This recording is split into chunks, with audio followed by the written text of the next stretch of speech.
பெண்கள் சம்பந்தப்பட்ட விடயம். அல்லாஹு அக்பர். பிள்ளைகள் செய்கின்ற ஒரு பாவம் சகோதரர்களே, ஃபிட்டான உடுப்பு, சொஃப்டான உடுப்பு போடுகின்ற பெண்கள் சொர்க்கத்துடைய வாடையை கூட நுகர மாட்டார்கள். ஸல்லல்லாஹு அலைஹி வஸல்லம் சொன்னாங்க, நம்மளோட பொம்பளை பிள்ளை இப்ப போட்டு போற உடுப்பு என்ன உடுப்பு சகோதரர்களே? லெக்கிங் அங்க அதங்க அங்க சுவிங்கிய மாதிரி ஒட்டின உடுப்பு, உடம்புட சைஸ் வழங்குற உடுப்பு சகோதரர்களை, மறைக்க வேண்டிய உறுப்புக்கெல்லாம் தெரிஞ்ச ஆண்கள் ரசிக்கிற உடுப்பு. இப்ப புதுசா ஃபர்தாண்டு போடுறாங்க. ஃபிட்டாக்கி கீழே மேலுக்கு, ஃபிட்டாக்கி கீழுக்கு விரிச்சு, பின்னுக்கு கொஞ்சம் இறுக்கி, அதுல முன்னுக்கு டிசைன் பண்ணி, அதுக்கு பேர் பர்தாவாம், இஸ்லாமிய ஆடையாம் என்று சொல்றாங்க சகோதரர்களே. அதுக்கு பேர் பர்தா அல்ல, பாருடா, என்னை பாருடா. பர்தாங்கிறது வேற சகோதரர்களே.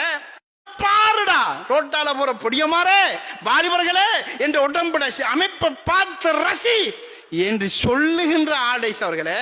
ஃபர்தாங்கிறது பெரிய உடம்புல அமைப்பு விளங்காத பெரிய ஒரு ஆடைக்கு சொல்லப்படும். அதை இறுக்கி நொறுக்கி சுருக்கி வடிச்சு எடுக்கிற ஆடை அது இஸ்லாமிய ஆடை அல்ல.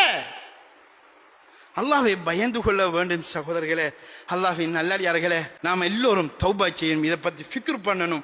மஹல்லா வாசிகள், ஜமாத்காராக்கள், நிர்வாகம் இதை ஃபிக்ர் பண்ணி இந்த உம்மத்தை எப்படி சொர்க்கத்துக்கு கொண்டு போகலாம் என்று யோசிக்கணும் சகோதரர்களே. மைக்கார் மைப்பற்றல் என்று வாழ்வதை விட இந்த சமுதாயத்துக்கான செஞ்சு போட்டு மௌத்தாக வேண்டும் சகோதரர்களே.